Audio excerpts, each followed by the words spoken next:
আসসালামু আলাইকুম, সবাই কেমন আছেন? আলহামদুলিল্লাহ আমি ভালো আছি। কনকনে শীতের মধ্যে গরম গরম সবজি পাকোড়া হলে কেমন হয়, তাই আপুরা আজকে চলে এলাম গরম গরম সবজি পাকোড়া তৈরি করা নিয়ে।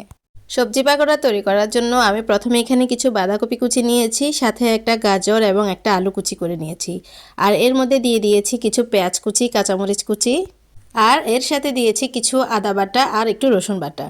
সাথে দিয়েছি প্রয়োজন মতো লবণ আর একটু হলুদ গুঁড়া, সাথে দিয়েছি একটু জিরা ধনিয়ার গুঁড়া, একটু গরম মশলার গুঁড়া।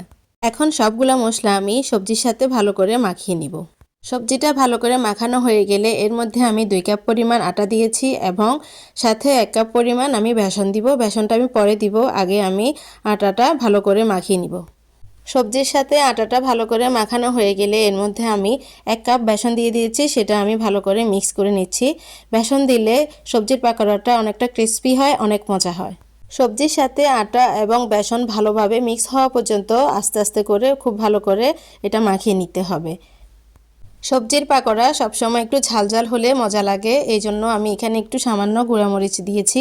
আর কাঁচামরিচের পরিমাণটা আপনারা আপনাদের প্রয়োজন মতো দিয়ে দিবেন, যে যেমন স্বাদ পছন্দ করেন। আটাটা ভালো করে মাখানো হয়ে গেলে আমি এর মধ্যে একটা ডিম দিয়ে দিয়েছি। আমি এখানে কোনো সোডা ইউজ করব না, কারণ বাচ্চাদের জন্য সোডা খুব ভালো না, স্বাস্থ্যকর হবে না, এই জন্য আমি এখানে একটা ডিম দিয়েছি। ডিম দিলে এই সবজি পাকোড়াটা অনেকটা ফুলকো ফুলকো হবে এবং অনেক মজা লাগবে খেতে। এখন আমি একটা প্যানে তেল বসিয়ে দিলাম, আর তেলটা খুব ভালো করে যখন গরম হয়ে যাবে তখন আমি এক এক করে সবগুলো পাকোড়া এখানে দিয়ে দিব।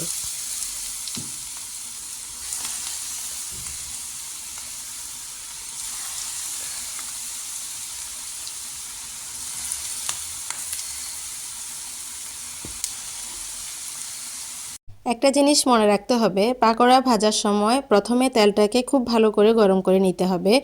পরে সবগুলো পাকোড়া যখন এক এক করে দেওয়া হয়ে যাবে তখন একটু হিট কমিয়ে দিলে হবে। এখন সবগুলো পাকোড়া আমি নেড়েচেড়ে এক এক করে সবগুলো পাকোড়াকে উল্টিয়ে দিব। পাকোড়াগুলো যাতে এপিট ওপিট ভালো করে মচমচে হয়ে ভাজা হয় ততক্ষণ পর্যন্ত আমি সেটি তেলে ভাজতে থাকবো। আর এই শীতের মধ্যে নানান রকম সবজি পাওয়া যায়, বিশেষ করে ফুলকপি, বাঁধাকপি, এগুলা দিয়ে সবজি পাকোড়া খেতে অনেক মজা হয়।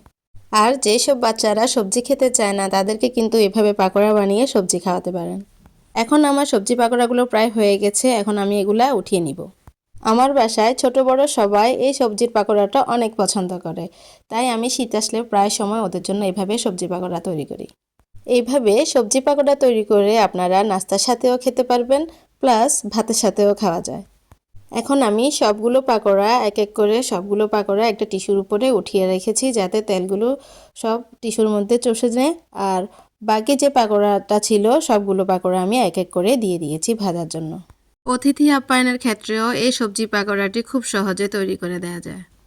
আপনারা যারা সবজি পাকোড়া খুব পছন্দ করেন তারা আমার আজকের রেসিপি দেখে নিজেই ঘরে তৈরি করে ফেলতে পারবেন।